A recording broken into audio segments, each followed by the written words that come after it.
Oh, that was an interesting choice. I apparently muted myself by mistake. Um, can you hear me now? And is there an echo? Sorry about that. And hi, Sue.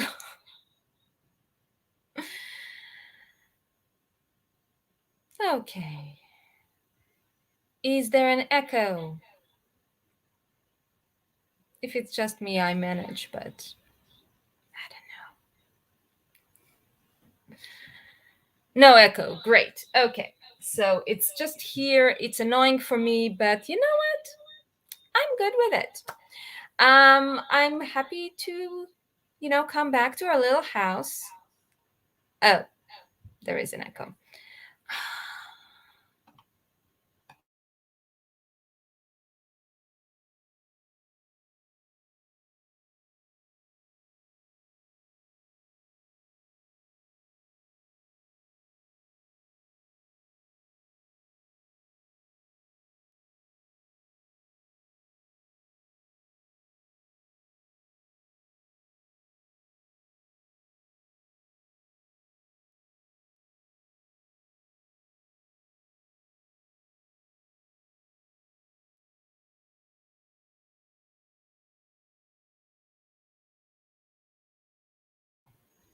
Okay. So we'll do this. And I have no idea what's going on with the sound here. There's a Okay, if it's a tiny echo, it's just me, then it's fine. Is the sound really that? Okay, we're good. Okay. Okay. Honestly. Okay. So let's get straight into it because we have a little house to make. There it is. No, that's the one we want. Yes, we have a little house. So this guy, yeah, that's the base that we finished last time. And today we're gonna add some walls and fingers crossed we'll get to the roof because things take time. I mean, I'm not gonna finish the wall, the roof. That always takes a while, but something fell somewhere behind me. Exciting things happening here. Okay, the sound is gone again. Oh no. Just a second.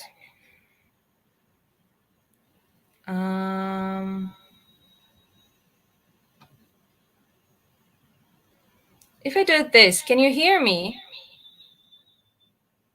My goodness.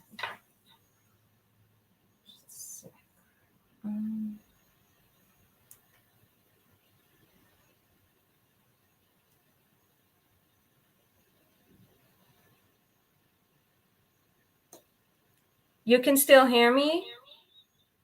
Okay. I don't know. Yeah, keep me updated about the sound because I'm not sure what's going on. I mean, worst case scenario, I can stop and start again, but that would be very annoying. Very, very annoying. So let me know if this. Okay, the sound is good. Okay. Okay. So, where was I? Yeah. So we have our little base. And the one thing that I didn't do last time, because I wanted all the glue to dry completely, is that if you recall, I want to put a little tea light inside to have the house light up. So I did make, all the kind of, you can see here, maybe, yeah, there's holes for the opening here and for the chimney, and there's one for the tower as well. But we also need to cut the walls between these sections so the light will reach it. So I'm just gonna quickly kind of finish up this part of, and I don't know how well if you can see me doing this because it's black, but basically I just cut in, and you know, there's the tabs that held it in, that connected it, so it's pretty easy to just follow it. um, Pretty easy, she said, and then got into trouble. uh,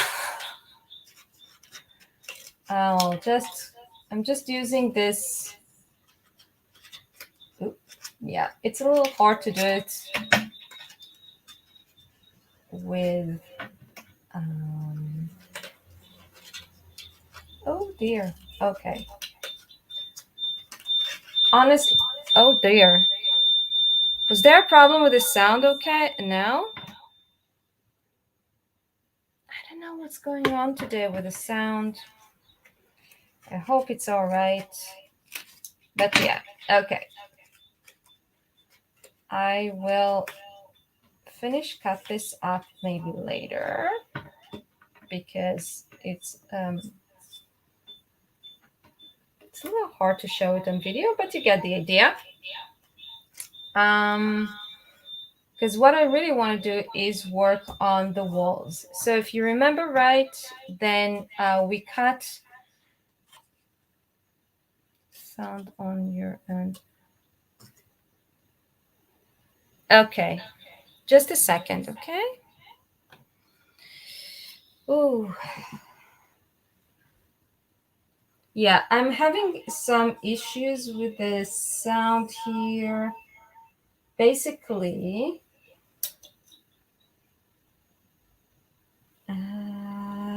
just a sec. It's my phone being a meanie.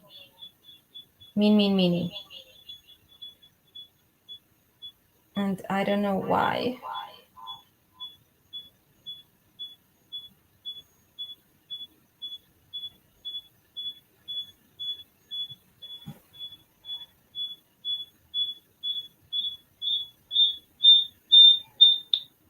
Okay. I'm very sorry about this. Kevin, I think you have feedback. Yeah. I'm gonna try it again. I don't know why it keeps yeah. I think that there was something in the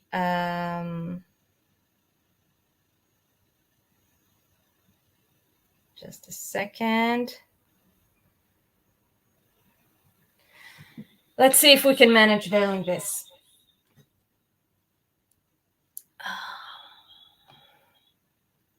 Let's see.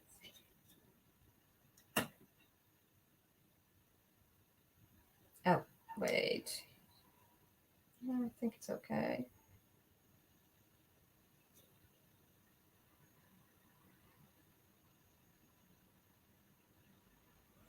Okay. Can you hear? Now it's good? Okay.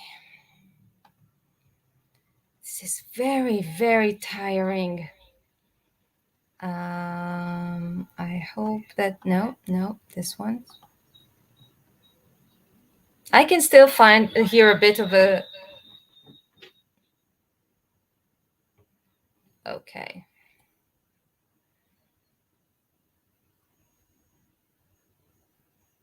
The echo is back, okay.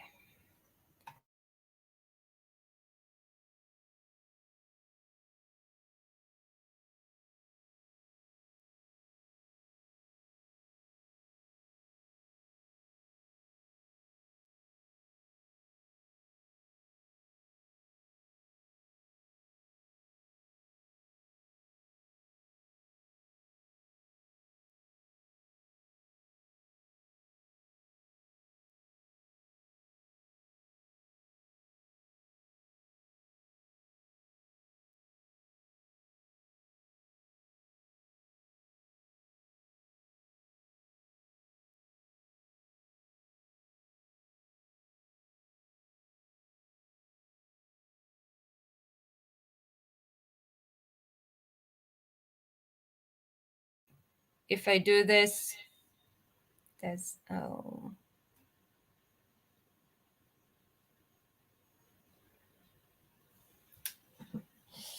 Okay. Let's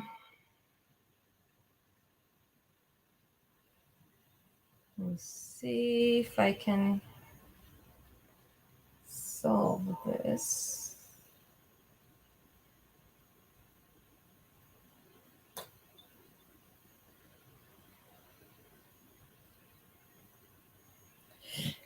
Is it okay now?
How about now?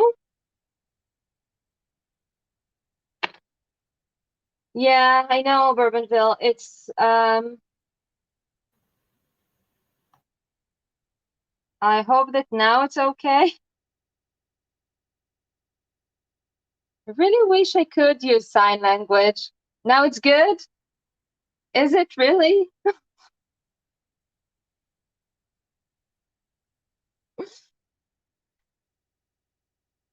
This is one of those, oh, thank goodness. Okay, this is one of those things that I need to put in the connection at the bottom, like the description at the bottom. Video starts here afterwards because this has been a mess and I'm really, really sorry. Thank you so much for your patience. It's just, yeah, I'm, the way I used to work with the sound from my computer and then suddenly it stopped working. And I don't know, they changed something either in the streaming program or my phone or whatever. You know what? We don't care. We don't care. As long as it's working, that's the important thing. And we can start working on the little house, finally. Okay, so house, walls. Let's make some. Okay, I'm gonna move then to full screen for this. So we can finally, thank you so much, Bourbonville. So we can finally work on some textures because that's the fun part. Yep. Thanks, Gabby. We'll put the link in the descriptions. Okay, so as you know, there's 1.5 million ways that you can do, textures for bricks or whatever. I'm going to do basically what I decided to do is get this effect. You can see. Let's bring it close so you can see the lovely texture that we're gonna get. I have done prep work for quite a few of the walls because it takes time, because what we're gonna do is we're gonna use texture paste and the lovely distress glazes, and of course crayons, because if I get the option, I use crayons. You know me. So what we're gonna do first, so this is the only wall kind of that I have that I haven't done anything to, so I'm gonna show you what I'm doing with. And you'll remember that these are basically going to fit on top of these pieces, right? So I'm going to put the base aside. One thing that I like doing at this point already is remove the tags, because we're not going to use them. And it's just easier to work with. You can see that I already removed the little window bits. So hard to get a look of real stone on my walls. Oh, well, it's actually a really easy trick. So you're in for some fun, I promise you. So what I'm just removing all the tabs, and except one. This one I'll be able to use to grab. That just makes it easier for me. And I'm gonna bring in this little mat, because we're using texture paste, and that's helpful. And I don't know why this looks like this on camera, but this is why I don't work on it often. Or maybe we'll just use paper. We'll just use paper, because that is just hurtful to the eyes. So what we're going to do is use this lovely stencil. It's one of Tim's stencil that comes in a set. It comes also with the bricks, so you can use the same trick for bricks. I actually did often, but you can see. So I actually did a video of that explains all of this technique. It's also basically a take on Tim's technique with texture paste and distress glaze. So it's not, not originally mine. It's definitely his. I did do a video showing how I did this to get like red bricks. I would like the coloration for that. But today we're doing grays, because I want this to be this kind of woody shack, because we want this to be like for a magic person, I don't know, thing. So just place the stencil, and we are going to have to do it in 2 goes, but it's okay, because the stencil is a bit narrow. So I'm just putting it through. Now, if you don't use the glaze, one of the things that I like to do to add texture, to add like a brick feel to the texture, is kind of jump on it with the I forgot the name for this. Spachtel. I don't know what it is, but for this one. But in this case, most of the texture will actually come from the texture glaze. So at the moment, we're just kind of spreading it through, making sure that we cover all the areas that are supposed to be stone. And yes, it does go around and over, but that's fine. If you get some gaps, that's fine too, because, it's more texture. And it actually looks more realistic in the end if it's not perfect. So just doing that. Most likely has fine line pattern on that material that interferes with the camera. Yeah, it does. But I also realize I suspect that it has something to do with the lighting as well. Palette knife, thanks, Anthony. But I think that it's also because when I do lives in daylight, I don't remember having such a problem. So it's just weird, and slightly annoying. But that's what we have paper for, apparently. Okay. Or maybe it's the type of lighting that I use. I don't know. It's just LED lighting. It's not supposed to be that weird. Okay, so just continuing the pattern. I'm making sure that, yes, I'm holding the stencil down to, so it wouldn't move, but I don't push it into the part that we've already done because I want that texture to be pretty as well. So when I'm working on this edge, I'm actually kind of holding that edge a little bit up to make sure that it doesn't squish our lovely, lovely stones like completely. Just a little bit more. Go.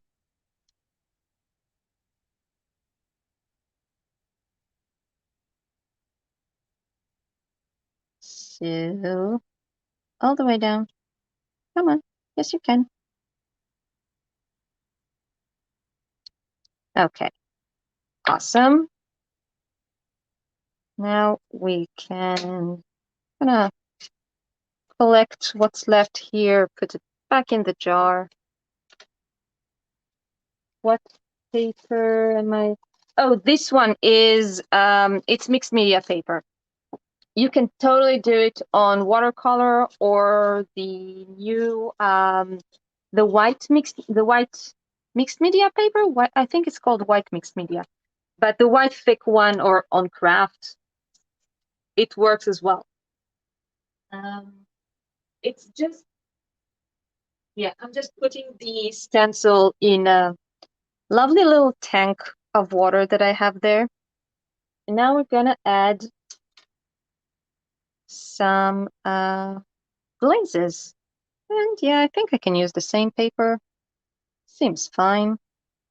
You might have noticed that I already have pieces of texture paste in my glaze. It happens. Thank you, Colin. Hi. Thank you for joining me. Okay, so this is when the stab is very useful. And remember that in this case, we don't actually want the coverage of the glazes to be completely perfect because we want this texture of that's a bit too much glaze of the texture paste here. I'm just gonna, there you go. Because we want the texture of the stone, and that is best created by actually having little holes in the layers. So now, what I like to do is to add a little bit of walnut stain among the gray. So most of this is hickory smoke. Mixed colors on stone, yes. So for the moss, I like to use something else. We'll talk about that in a little bit.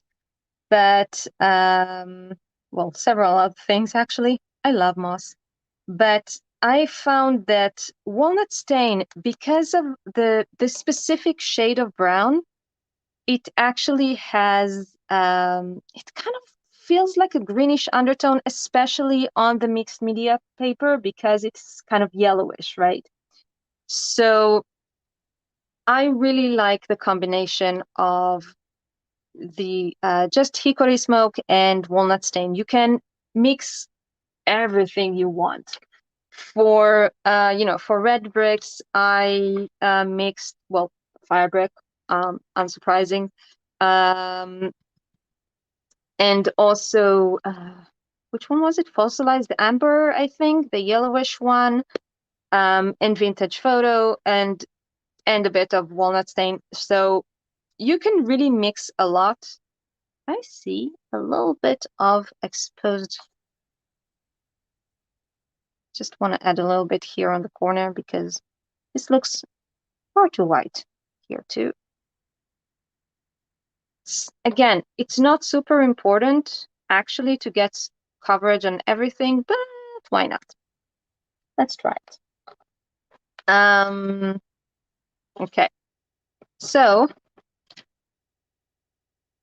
now we get to the part where the reason that I did most of these before the streaming, that you kind of need to wait now, because you can use a heat tool with the texture paste, but it's too much. It puffs up too much.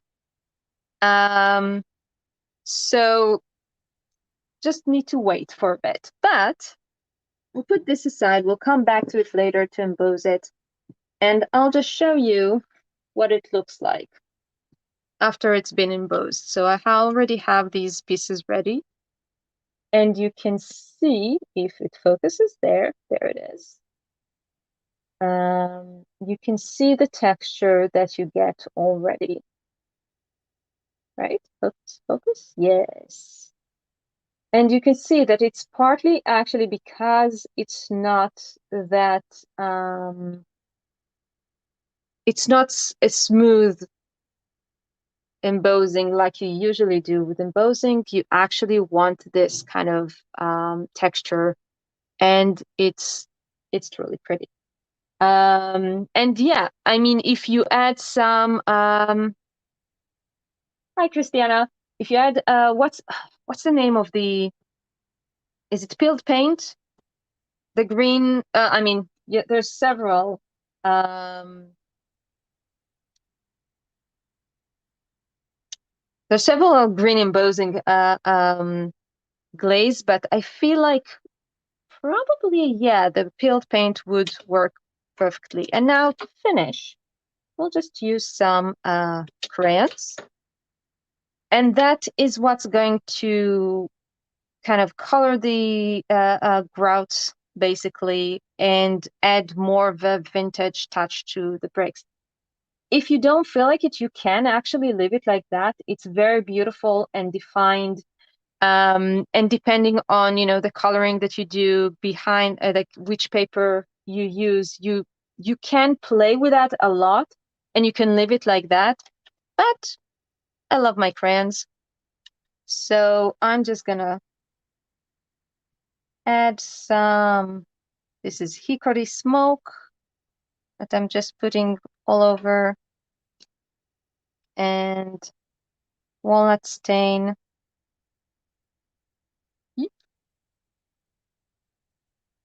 Just scribbling around, and then we'll mix it all.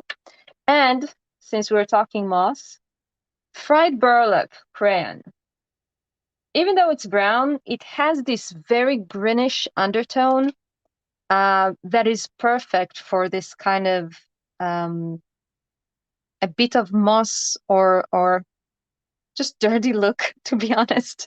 But it looks really great. So now that we've put all of the crayons down, I'm just gonna spray some water here, put my finger straight into it, and start kind of rubbing it all in, and you can see how it sort of fills in the grouts, and it also colors the brick again a little darker. Of course, you can always remove the brick, the color from the brick, because it was embossed, so it's basically like plastic now. And you can kind of clean it from the crayon and just go back to the color that you had from the embossing glaze. Thanks so much. Oh, thanks, Stacy. Let's do what you're doing. Oh, cool. Yes.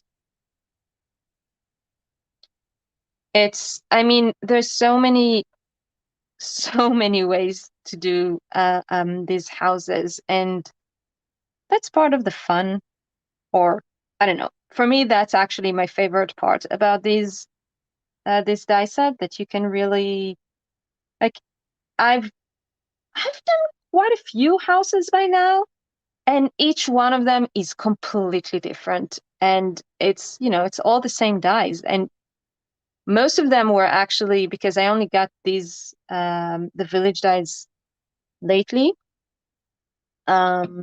So most of the house that I made were actually with the dwelling dies. When you basically had less options for playing with the design. So truly, this is fun. Okay, getting it all in there. I'm pretty sure you can do this with a brush or something if you feel like this is too painful for your finger or something like that. Because yeah, the embossing glaze it's rough. That's kind of the point at this point. Um, but so yeah, you can probably do it with a brush. I don't know. I think I just enjoy having my fingers dirty. Very mature. Now we can just kind of dub a little bit from the stones. And that's basically it. And you can see, you can see how um how cool this is looking. And yeah, the crayons also have the benefit that they reduce the shine from the glaze, so it looks even more realistic. So let's do another one.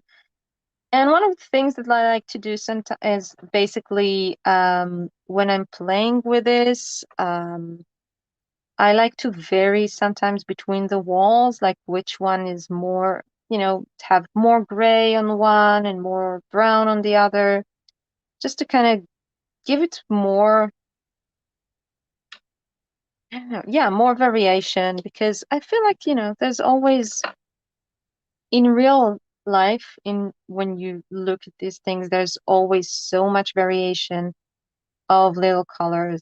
And it's actually when we repeat the same things again and like do the repeat pattern completely the same, it actually ends up looking less realistic.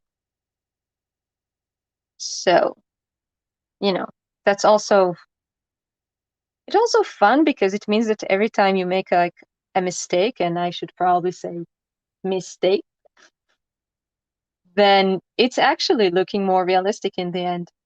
And you really don't need to worry about it. You just have fun with it. Okay. And yeah, you can always add more afterwards. And we want to add some more of this brownish greenish shade. This is, by the way, the tower, what the piece I'm shading right now. Go.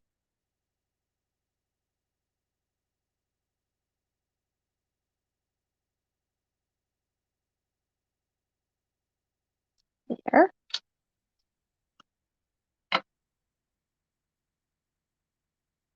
Hmm. Okay. So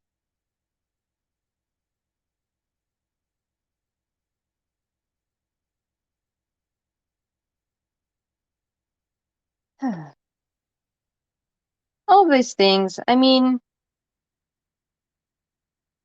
I always feel like, during the live, it might seem like, or at least for me, it sometimes feel like, oh, it's taking me too long, and you'll get bored and stuff.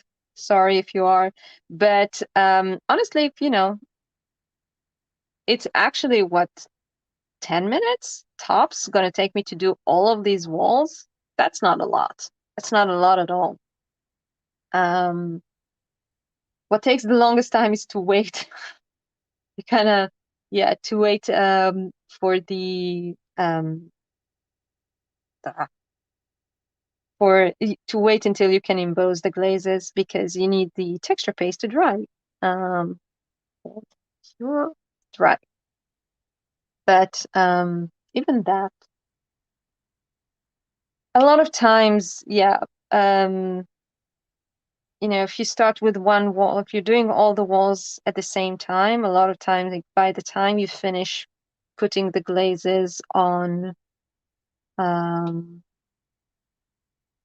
the walls, you're basically, you can already probably emboss it. Okay. So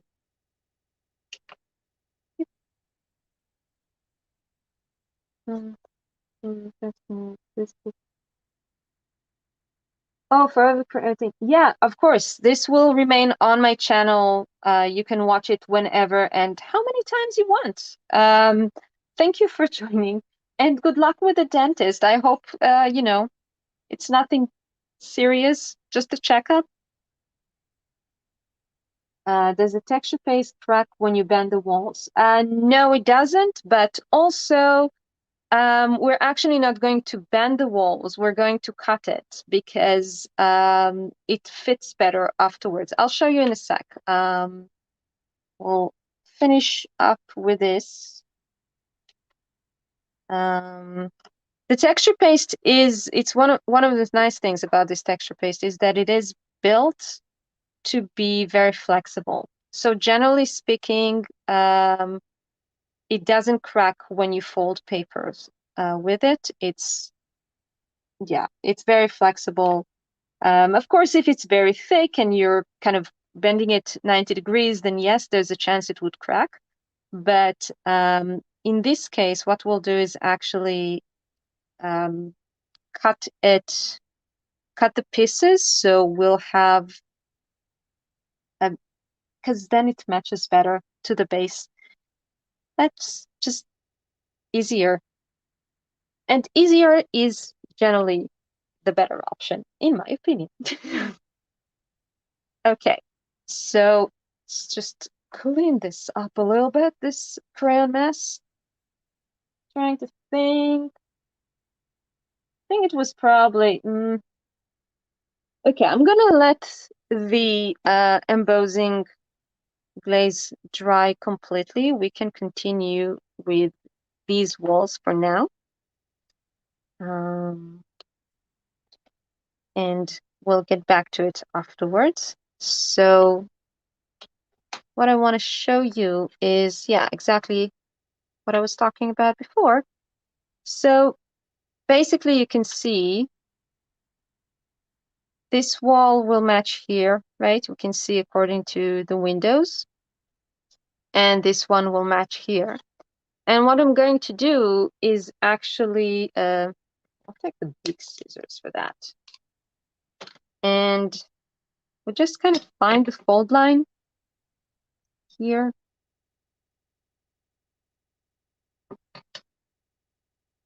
And we'll just cut it down,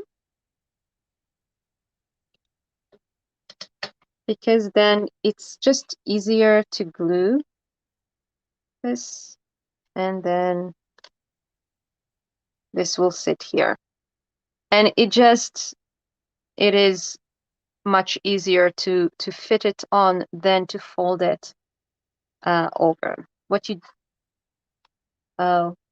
I always do though in this case is take a little marker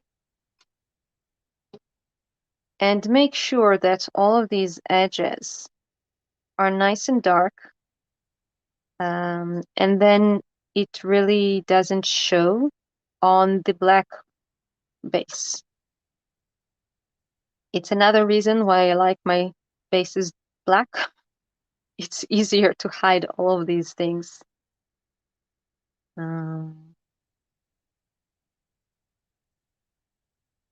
So just going over it. This marker is slowly dying. I was really sad to see these markers go, but I'm gonna need to find just a different black one. Okay, I can see that in here the texture paste is, it went over into the window a bit, so I'm just gonna gently cut the edges because that will be annoying to glue the frame on afterwards. It does happen a lot in the windows. Sometimes I clean it when the texture paste is still wet. It's very easy to do then, but if I don't, you can always do sort of this. It's very easy to clean it. And we just go over. I think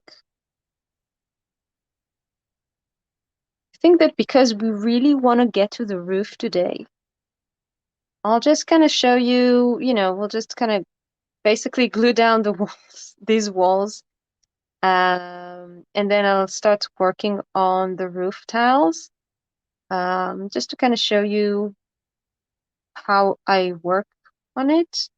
And yeah, because we did have some technical issues in the beginning, and I don't really want to hold you here forever and ever. So we will do some wood texture as well, because I want to do wood shingles. It's just, yeah, I mean, last week when we made the base, we had this, I don't remember, was it Ida that had the idea that we'll do this sort of fairy house, or I don't know, green witch house sort of thing. So, because we have a tower, it feels needed. I don't know. But I like the idea very much, and I want this to be this kind of woody, magical little cabin.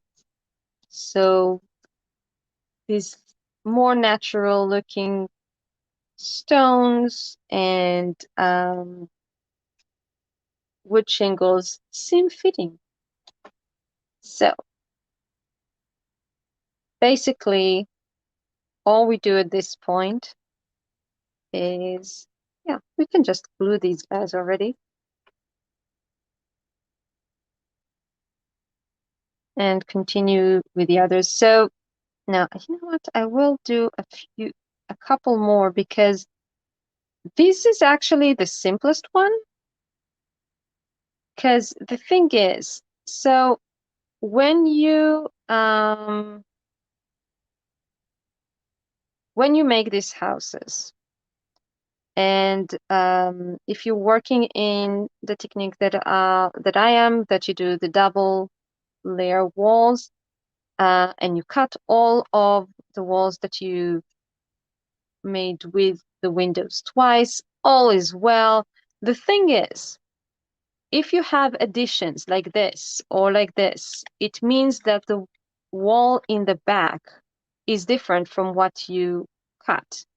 And I think, yeah, of course, that the one I need is the one that we need to emboss. So I'll show you that in a second. But basically, it means that we have to play around with it. We have to kind of cut pieces for things to fit, right? So,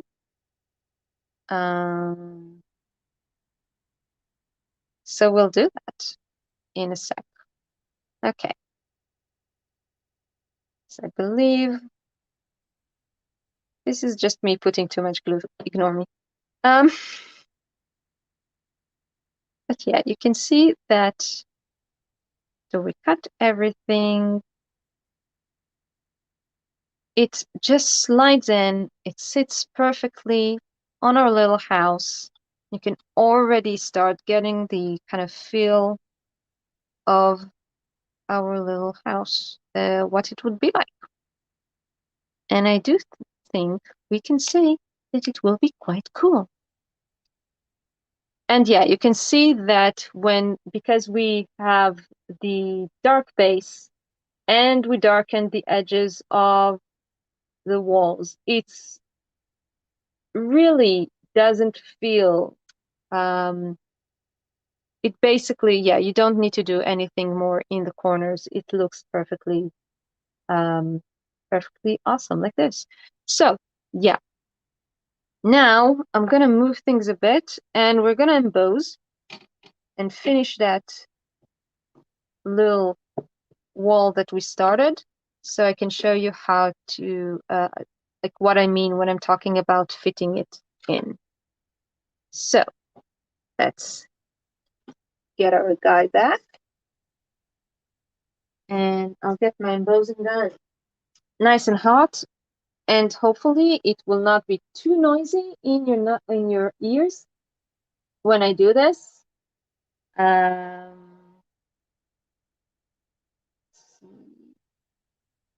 Okay, and I'm just gonna grab it. I'll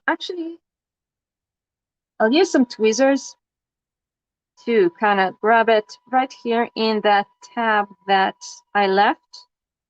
So I don't mind if, the texture paste there is ruined or anything. I'm gonna try and find an angle that, that you can see the embossing.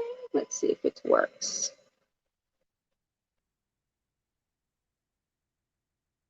Yay.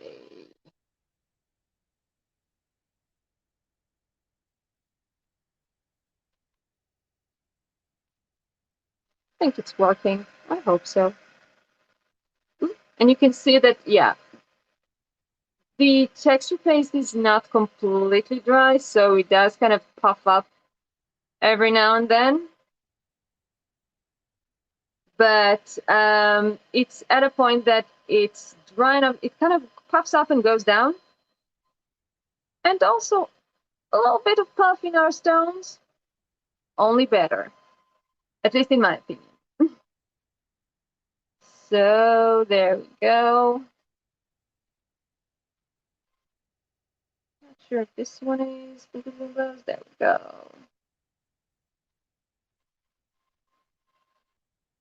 Making sure.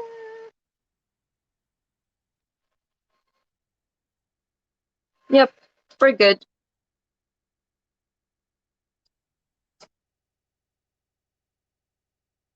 And yeah, you can see all of these little puffs. That happened because the texture paste was actually not completely dry. You can see, if you compare these ones here to the ones down here. But actually, if you're looking for stone texture, this is a very good texture. It's not as good for brick maybe, but for this kind of stone, I think this is actually really cool. So yay for us. And let's just quickly bring the crayons again. Sorry, yeah, I haven't quite realized that that would be the one that I will need to show you the cutting and fitting of the walls. So, whoopsie. But yeah.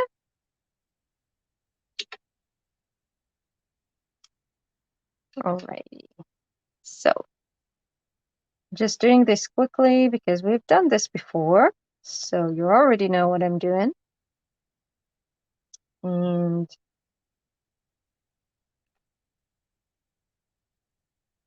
just gonna oop.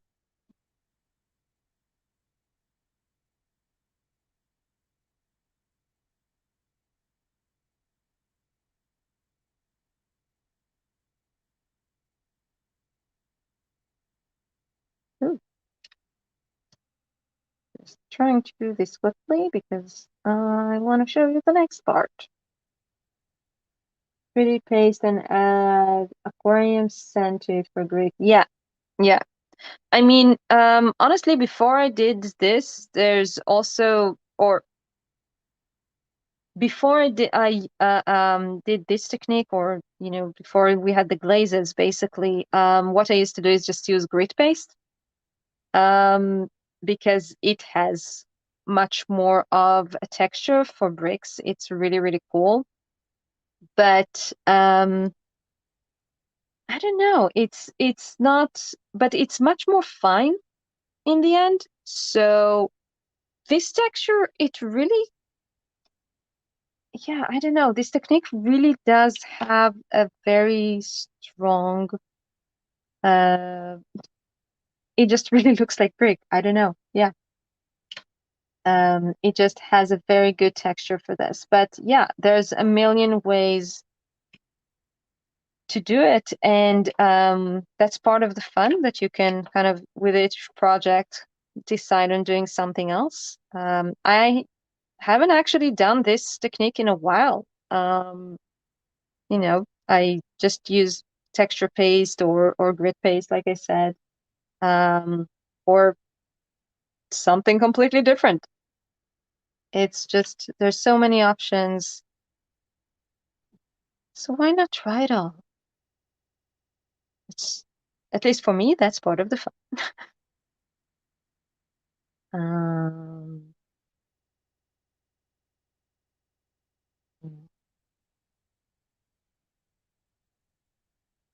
so just for out of curiosity, Sue, is aquarium sand finer than just like yard sand? Because I have fish. No, I have cats, so I don't have fish. And never really handled aquarium sand. So I'm just curious there. Let's get some of this guy here to.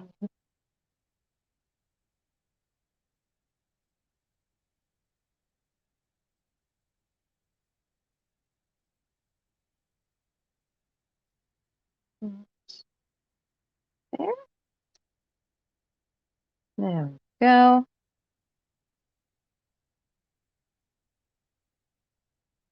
Nice.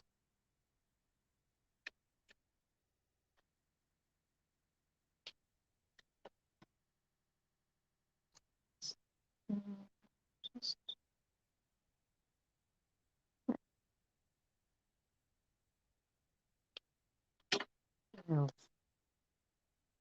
just oh.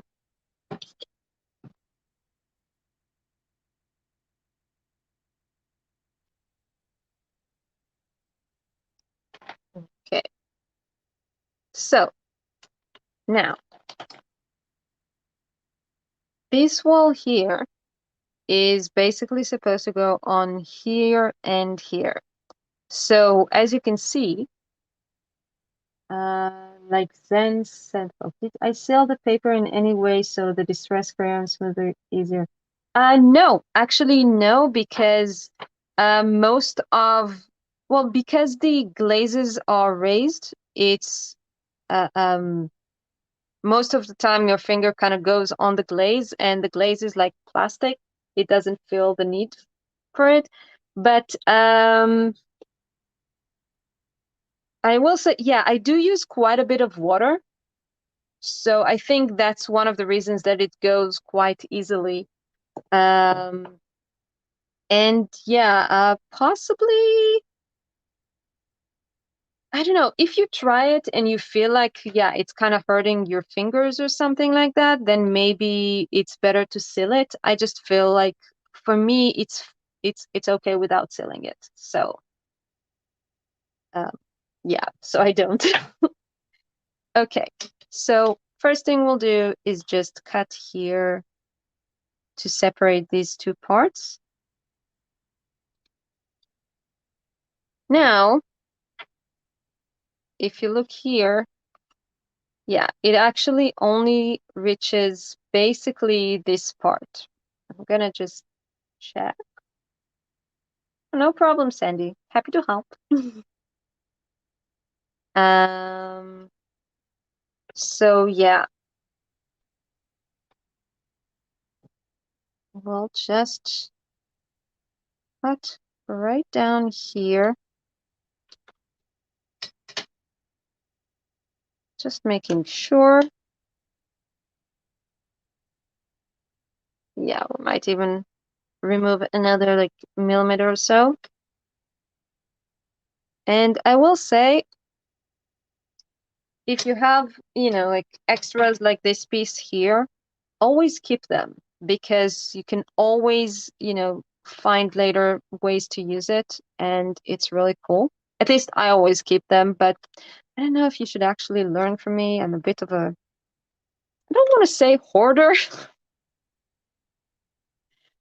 but I have a ridiculous amount of like, backgrounds that I did and like little pieces that I kept that I cut from like for some project and didn't use in the end. So maybe you don't want to do that. I'm not sure. But I do find them useful sometimes because yeah, I mean, you can even cut them for a completely different project. But yeah, so now for this again, just dark the edges so it will kind of fit in better. You see here, there's a few spots that the crayons didn't fit in, so I can also kind of darken it with a marker. Sometimes I actually use alcohol markers for this because they tend to kind of grab a lot faster, but sometimes they grab too fast. So we'll just use this guy. And here in the window, I always darken the windows because if I don't, like basically the frame covers it, right? And you're not supposed to, oh God, I just realized I've made a mistake. Just a second. Let's see if I can save it. Ooh. Okay. I have made a mistake. So we'll have to cheat for it later, but let me show you what the mistake was. Because you want to put light inside. So I want to put something in the windows that will diffuse the light. Ooh, sunny and warm in San Francisco. It's been raining all day in here, but I shouldn't complain. Storms in here are nothing. Welcome, and thank you for joining us. So yeah, so in my excitement to glue the walls, I have forgotten to put something on the windows to diffuse the lights. So with these ones, I'll just put them from the inside. It's fine. It's less pretty, but it still works, so it's fine. I just like to sandwich it between these two layers. So basically between the layer of the texture and the layer of the base. So I'll just quickly do that now, at least for these windows. And what I do is actually double layer. I use vellum because I want to diffuse the light. And then the tower is not going to be a problem. It's pretty. It's gonna be lovely. Don't worry about it. It's a nice tower. So the roof is going to be a little tiring to make, but yeah. So I put vellum to diffuse the light, and then I add transparency, so we get the feel of glass, of shiny glass. Yeah, I know.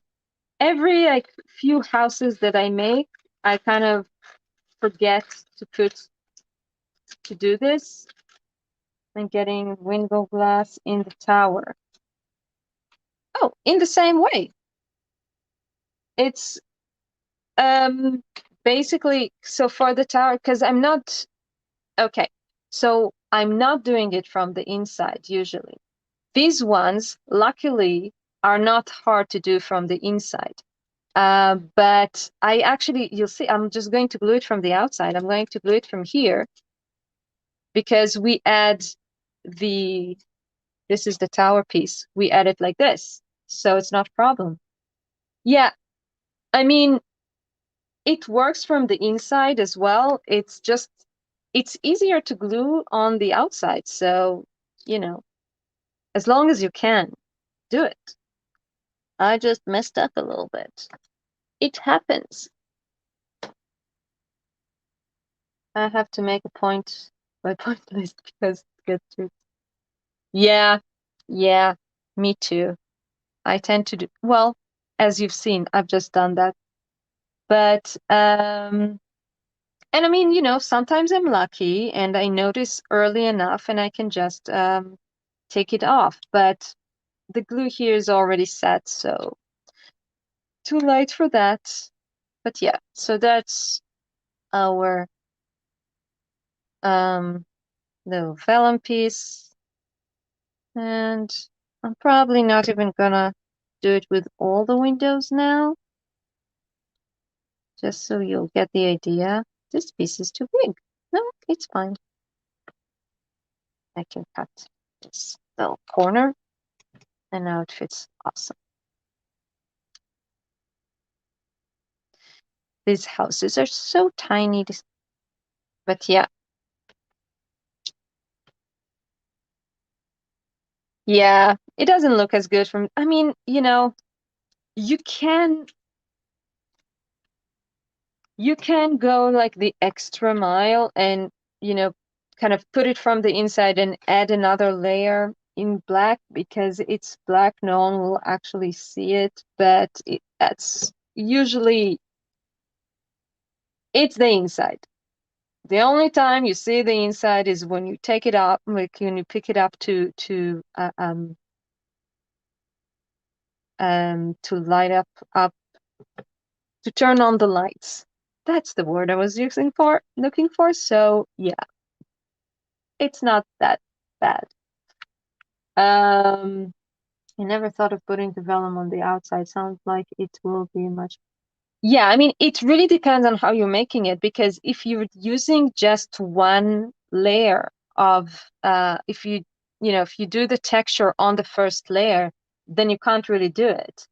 And then I would say, then just put the vellum now at this stage before you fold it, because that's the only way that it's, yeah. So it's not, that's the easiest way to do it. Let's put it this way. But if you're working with two layers like this, then hey, why not make your life easier when you can?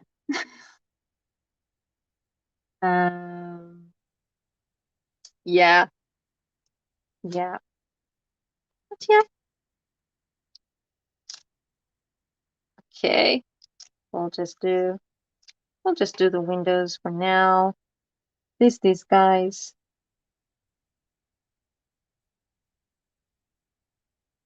I have put a whole lot of windows in this house, I will say. And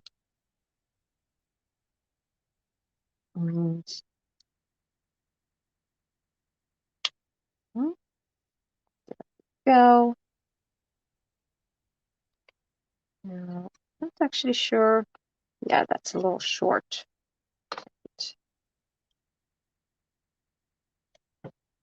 So, I think that the first times that I did these houses, yeah, the windows were a bit of a nightmare for me because I didn't really think about doing it this way. And I'm a bit of a perfectionist, if I'm honest. So it was a little bit, oh no, this is not looking good. It just, yeah, I mean, putting it from the inside is perfectly fine. It looks really nice generally, but if you're a perfectionist, yeah, doing it this way just gives it a slightly, a better looking finishing, basically. I have a bit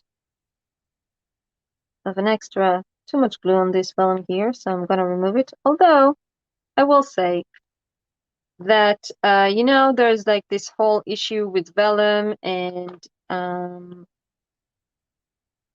glue, and it's showing the glue and all these things, but because we're actually putting an extra layer of transparency, which now I can't find. This is the problem with transparency. Oh, there it is. It's actually doesn't matter so much, or at least it's not as visible. Okay, so I'm just gonna kind of do quick examples here.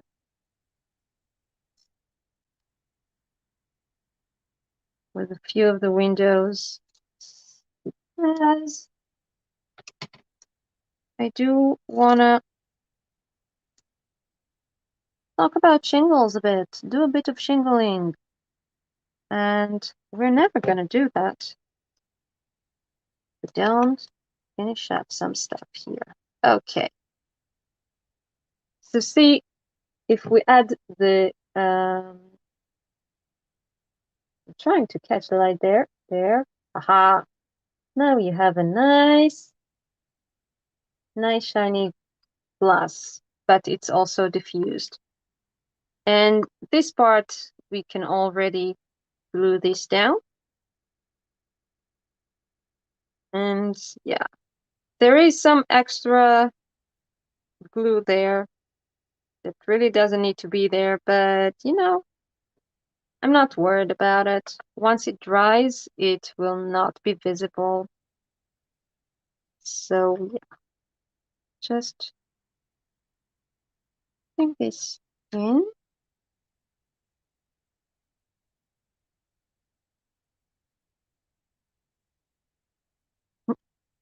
Suddenly finding myself off camera. Oops. Okay. Oh, it was too much. There you go. Oh, thank you. I'm glad it's helpful. There. So for this one, you can now see how we already have a nice window. We'll do the frames and stuff. I'm trying to catch the light. It's very frustrating. There it is. I've seen it. So this is how it's gonna work for all round. Now let's talk some roof. I will continue this later, unless I don't know if you feel like me, because I mean I'm continuing a bit extra because we had like 13 minutes of waiting for the sound to cooperate. So I'm continuing it a bit extra. But if you feel like me, you know, continuing with just the walls and we'll do the roof next time, we can do that. But you color the backside of the vellum, you can make stained glass effect. Yes, yes, and it's gorgeous.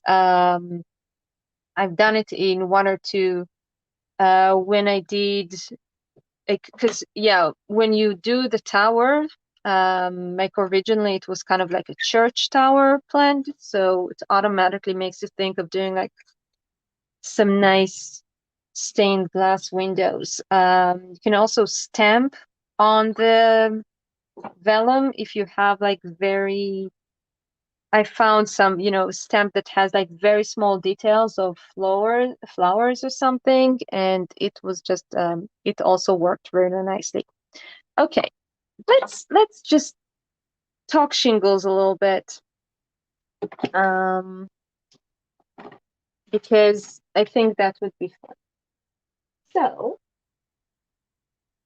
shingles.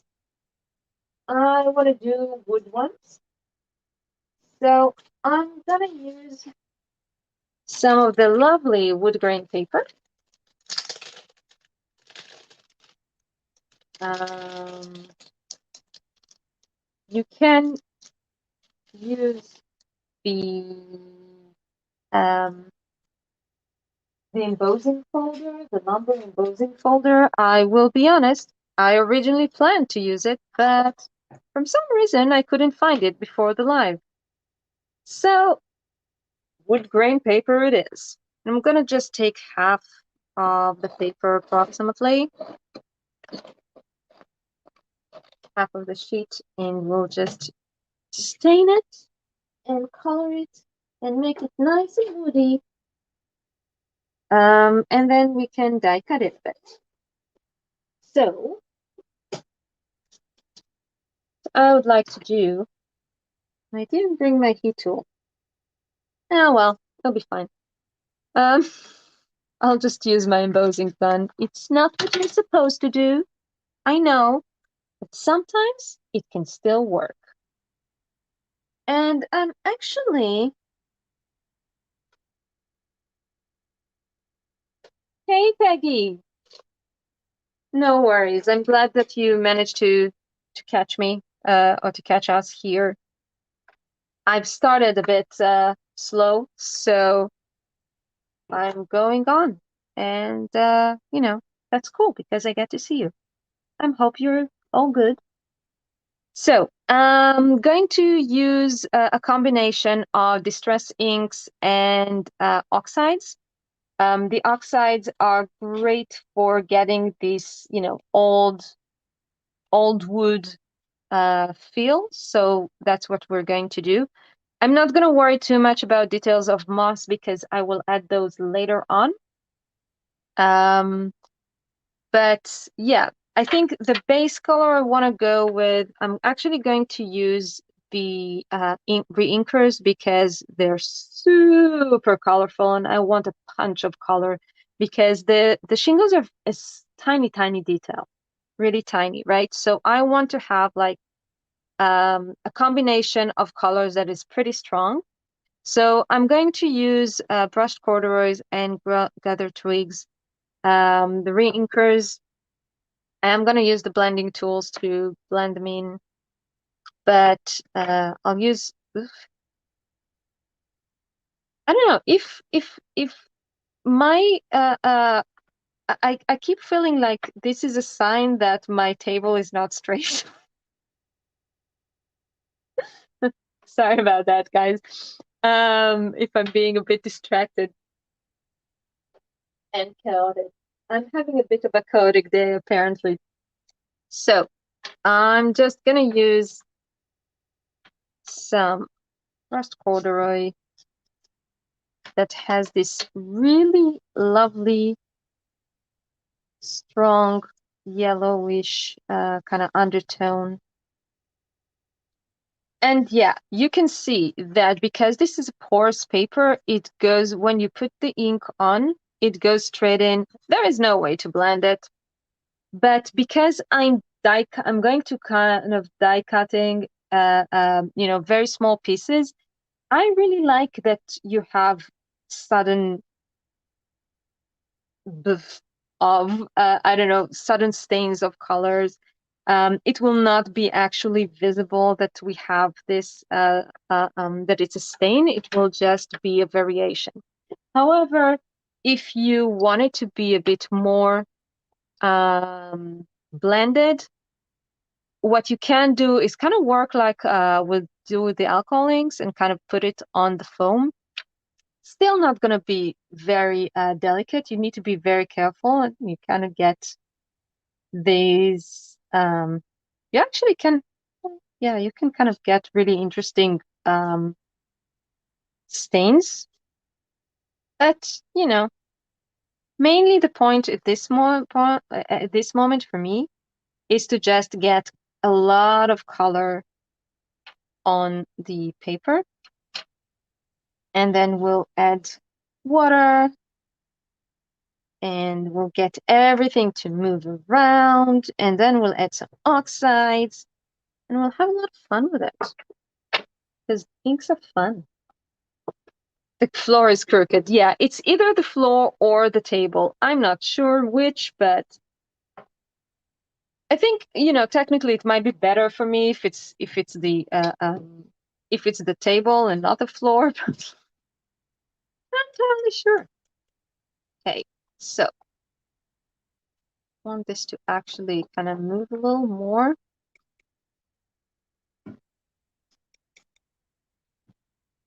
And yeah, just kind of getting all kind of interesting reactions and spots and patterns.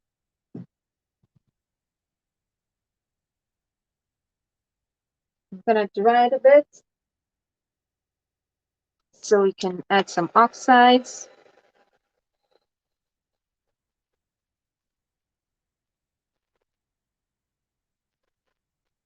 Hmm.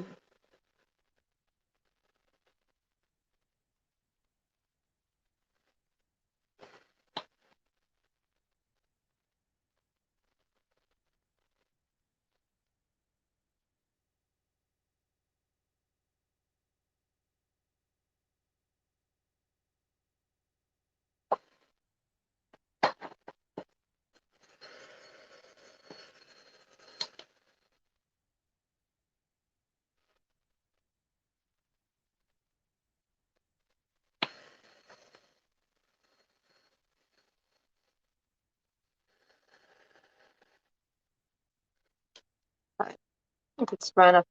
We'll say I have this feeling that there might have been my blending tool might have had a bit of oxide in it, because there's some interesting reactions here that I would not necessarily expect from a distress ink. But hey, oops, it happens. Let's just try to create more maybe. Actually,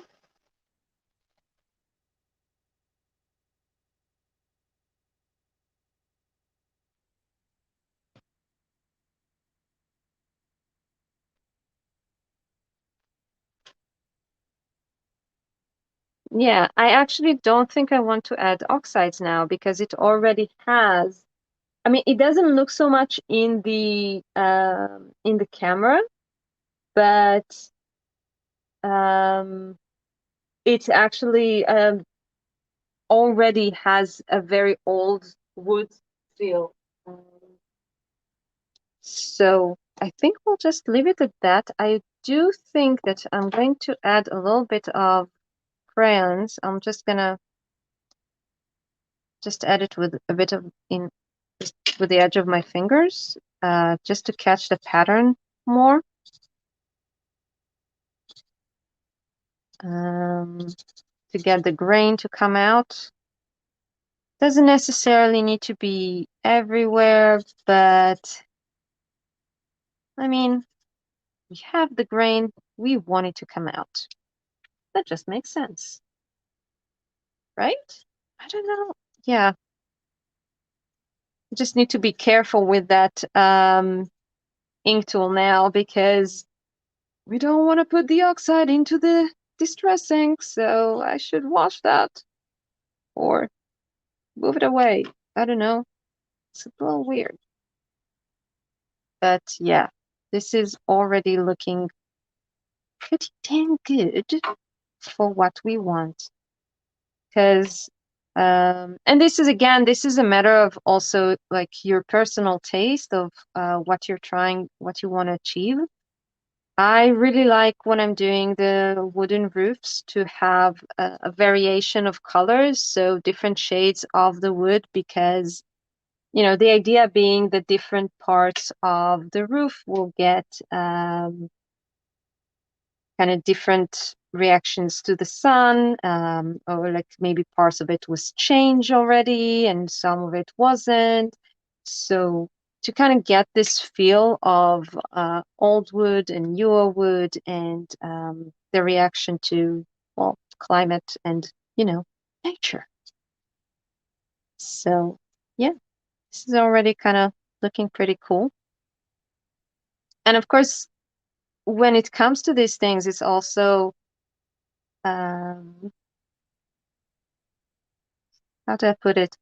Like, on the one hand, yes, you want to have as much detail as possible in all these things, but at the same time, you don't need this piece to look good, because we're just going to cut this into tiny little shingles. So there's really, you're not gonna, the final piece is not this, right? So this is just um what you want basically is to have a piece of paper that has enough variation of shade of colors and of texture, and like enough texture that you can get a lot of different pieces. And I think this is pretty good. Hmm. Yeah. Okay. Right.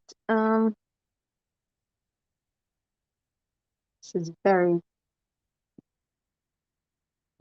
so yeah.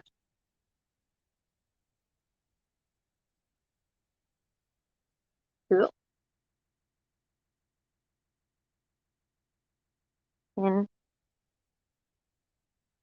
And we can also always add. I often like oof, yeah. See? Inky fingers, happy fingers. There we are.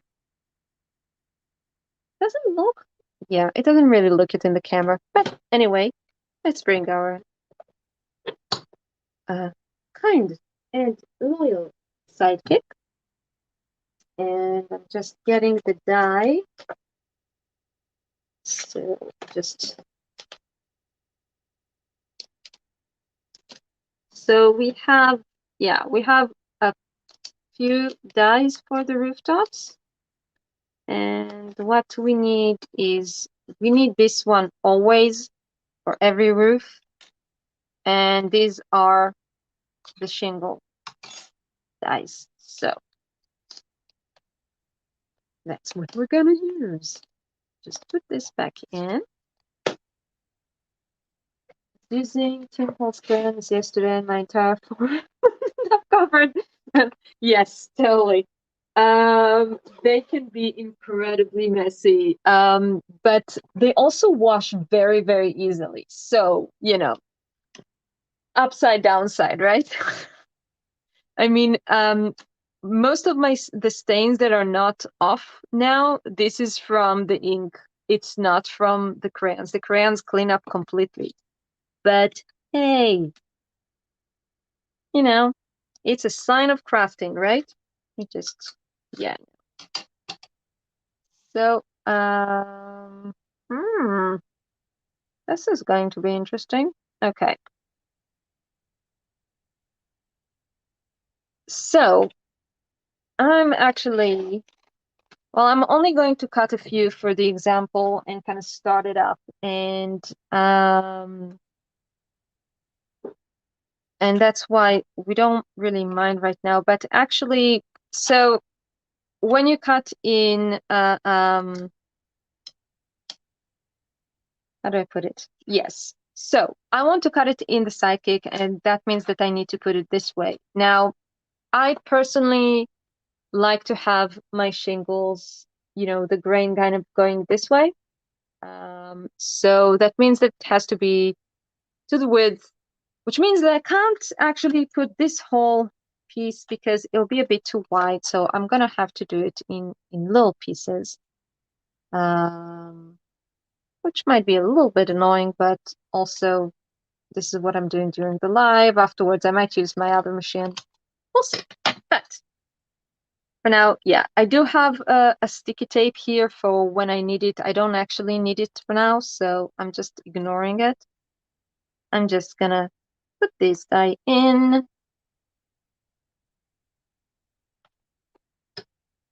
And get it through.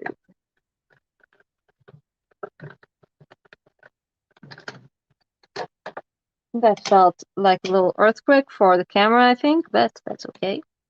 And look at those. Aren't they lovely? And one of the fun part is, of course, that you can also kind of play with them a bit. We are going to shade this part because we don't want the white edging. Okay, so this aside. Now, this thing is meant for the rooftop, right? And one of the things that we need to note is that, you know, you just need to remember that you need it for all these pieces. Every place that you have, I'll need part here, and part here. Now, because I put the tower, I don't actually need a full line. So I can already kind of see that probably just 2 pieces of this will actually be enough for all the rooftops that I need. So I'm just gonna, let's say I'll cut it from one from here. This one I'll just do it this way.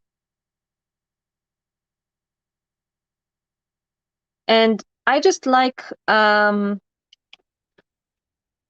cutting these rooftops in the beginning before I really start getting into like cutting all the shingles because, well, it may have happened a few times that I just got into it, cut all the shingles, and everything was fine. And then I realized that I forgot to cut the tops.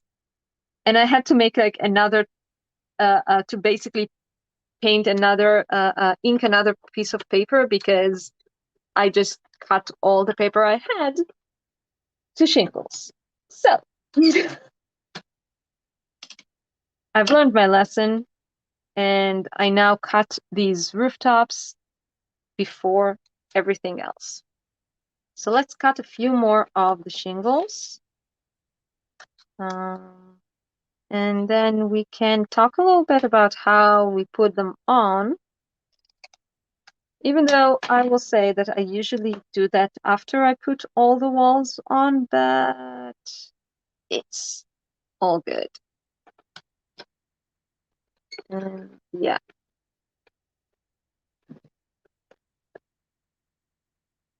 Why is everything so... Oops. Yeah. This is why I don't usually die cut live, because everything shakes so badly. Okay, this one will be very good for like 2 more. So let's just cut this. I'm not even sure if I have enough material for the shingles for these roofs, because there's a lot of roof detail actually on this house, but we'll see. We'll find out. Okay. So let's just talk a bit about roof shingling, shall we? So one thing that I always do is go with ink tool and just shade the bottom a bit. I also like to kind of just, you know, play around with these little pieces because they do have cuts quite deeply, and that gives a lot more character to the house if you kind of just play with them and let them, yeah, be a bit more crooked. So I'll just do that quickly.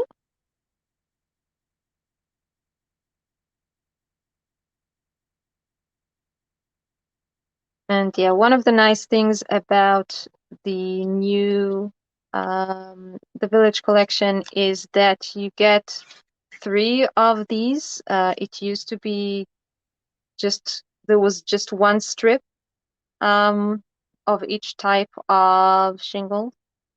And now we have 3 wooden and 3 slates or whatever you want to make them. But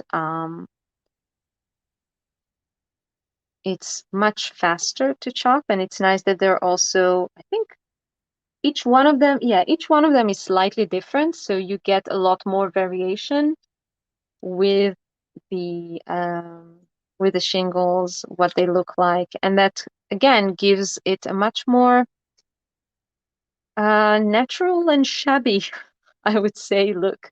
I think, you know, if you're going for a house that is in a very good condition, then probably the shingles, the the second dye, the kind of slate shingles is probably better because it's even and they just look much more organized and, you know, pretty.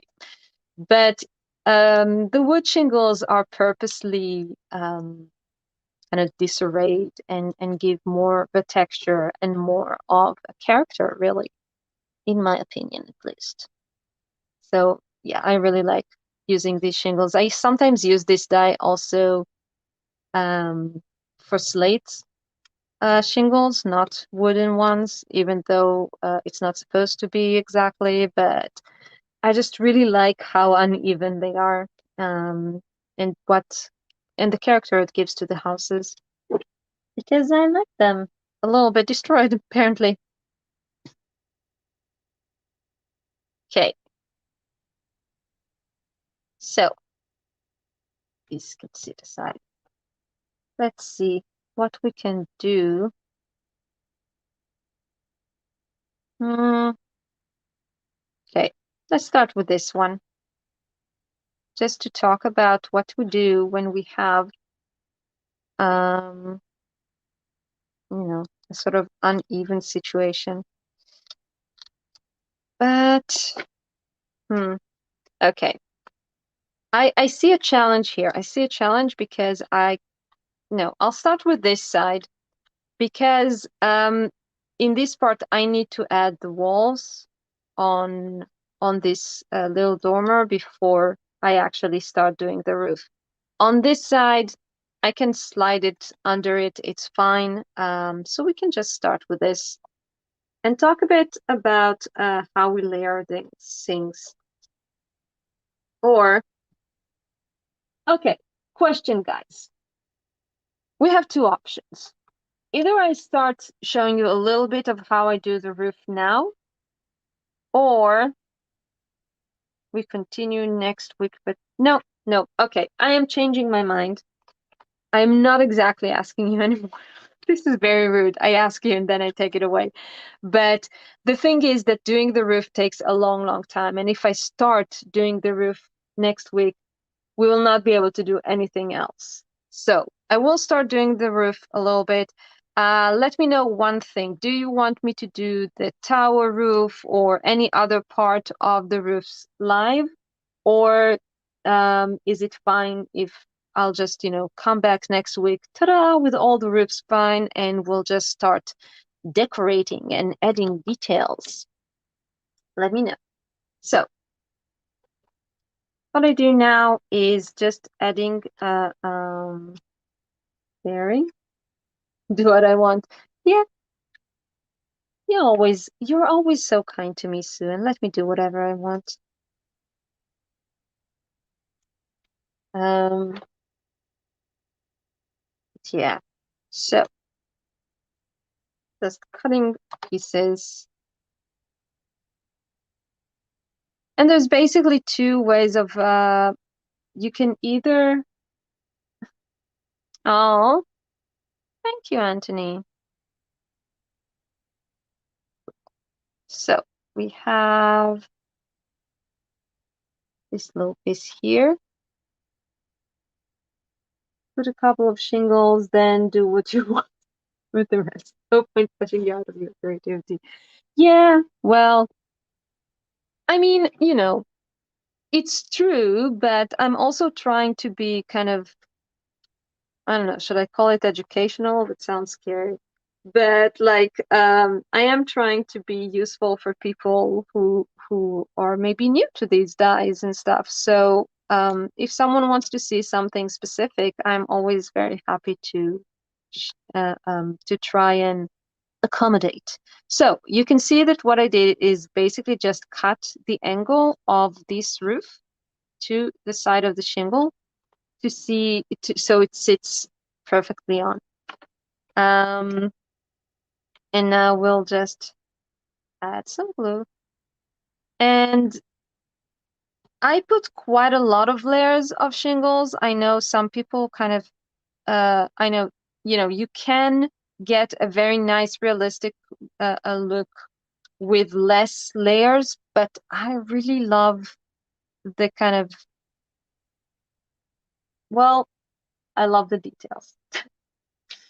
Mostly interested in how you lay your roof, layer the shingles. Okay, means us to watch process, but you don't have to do the entire process. If I do the entire process, we will spend hours on hours here. So I'm just kind of giving you the idea.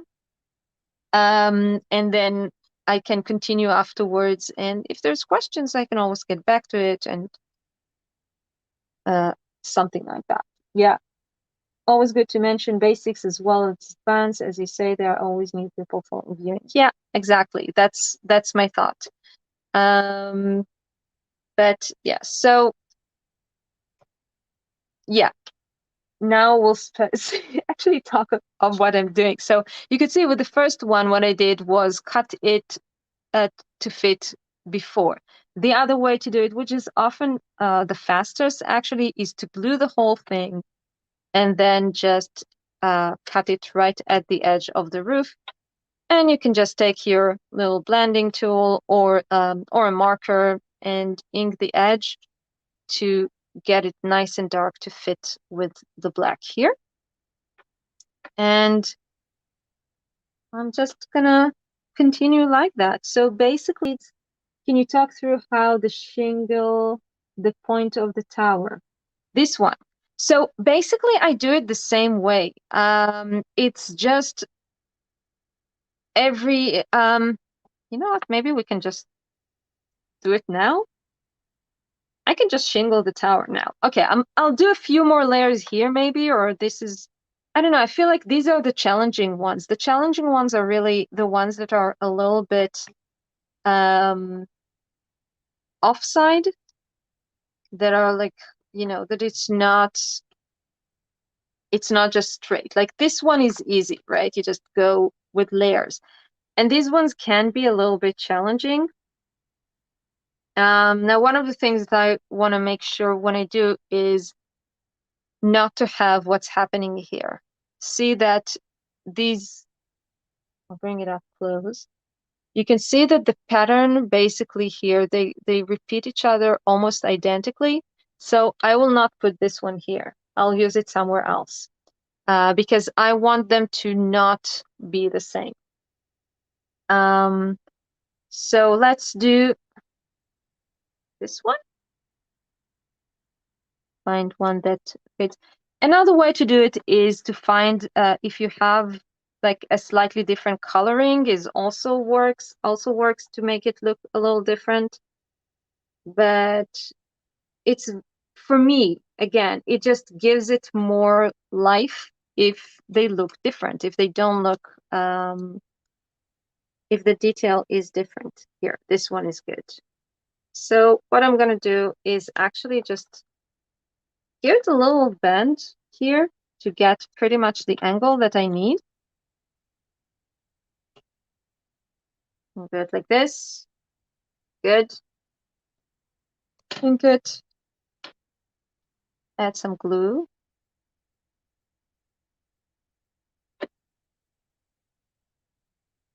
And put that. And the same process exactly will be on the other side and also here. So you kind of follow this angle. Ooh, that one reached exactly the edge of the shingle. That's perfect. My pleasure, Karen. Yeah, I hoping that, you know, that I'm being useful. It's nice. And I mean, the thing is also that after you glue, you can come back with, yeah, like a toothpick or a dye pick and kind of pick up some of the shingles like that to, again, give it a bit more character if you want. Okay, let's talk about the tower a bit because the tower can be a little bit annoying. Because what I like to do is basically, I'm doing the same thing, but I like to, because it's such a small space, maybe cut them so it looks like one has lip. Yeah, I do that sometimes too.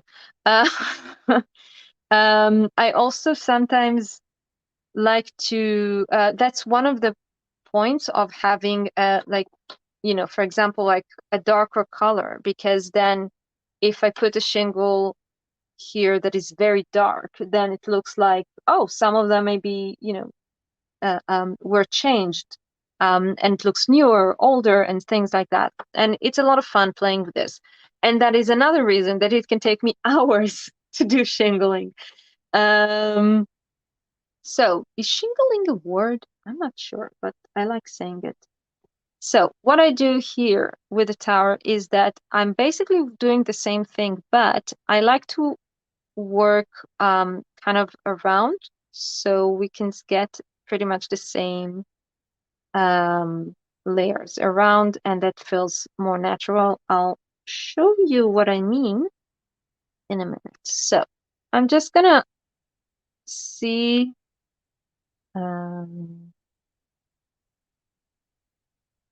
where I need to cut it. I'm just checking. It might actually be easier to just glue it down and cut it then, but we'll see. See. Yeah, okay. I'll just glue this.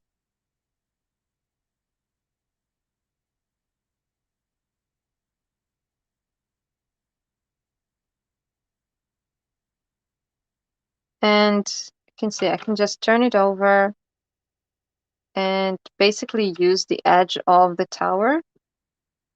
Hope you can see what I'm doing to kind of, oof. Sometimes the angle of the scissors is a bit problematic because of, you know, it's a house, but there we go. Just fix it a bit here. Yeah. So this is first one.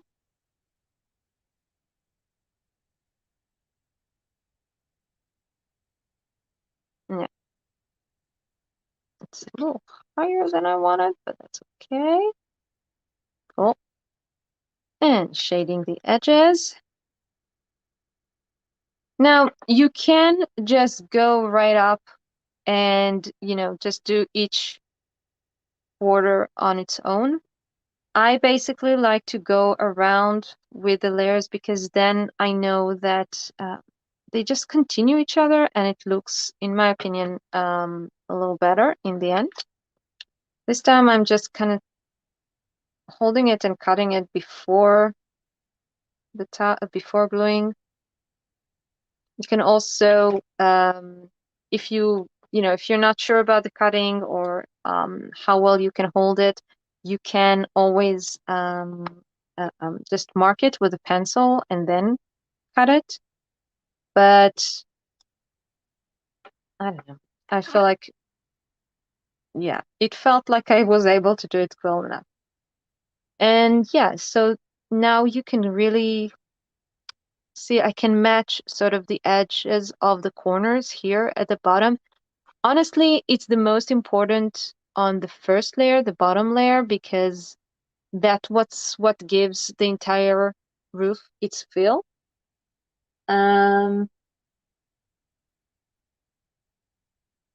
let me don't think it over.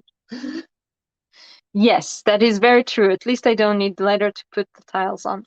And I will not fall off anything because I would. I definitely would. Okay, here again, I'm just holding it in place and cutting it. It's more or less, I think it moved now, but I can fix it later if need be. Safe tilting. Yep. So, continue here. Again, matching here the corner.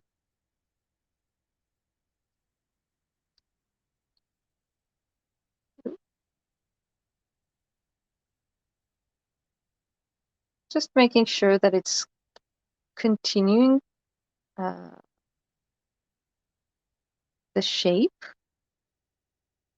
See that, so on this side I didn't cut it very well, so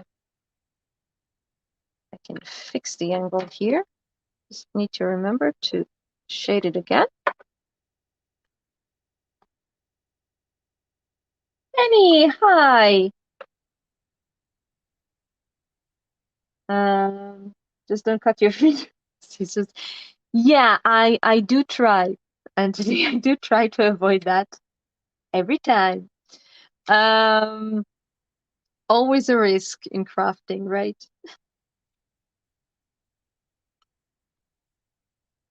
Okay. So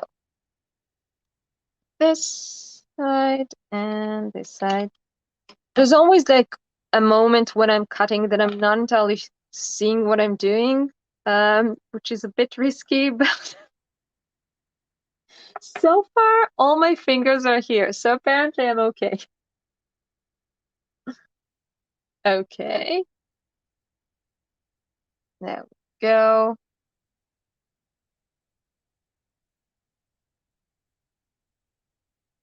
Put this on here. Nice.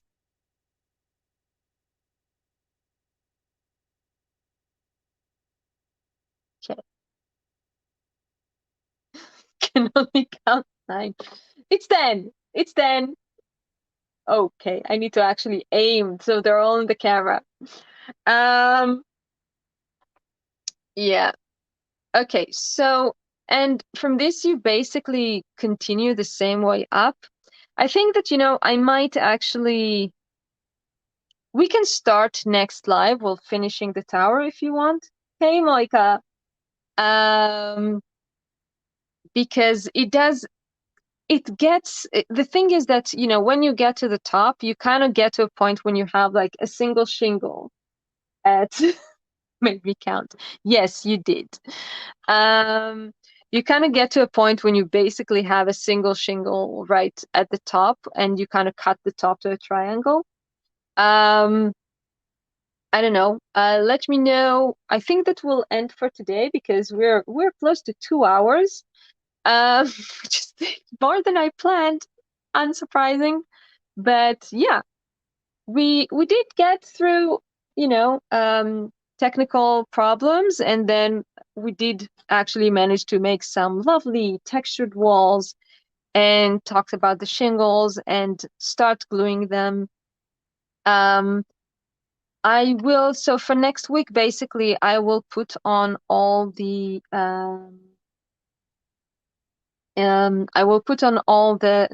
wall pieces and do most of the roof. I think that Wes will we'll finish the top of the tower next week. No problem. And if there's anything else that you would like to see me do live, then please let me know. If you're watching this on replay, you can write it in the comments. And we can continue next week. Just a second. Hello.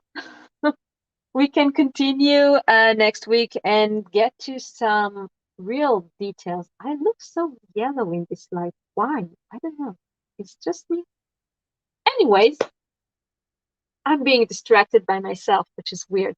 Um, so yeah, so we'll continue next week and get to some of that was the wrong one. Wrong button. Uh, we'll continue next week. We'll start adding some details, like to the window frames and the door, because I do want to play a bit with the door. Um, and so many things to do. So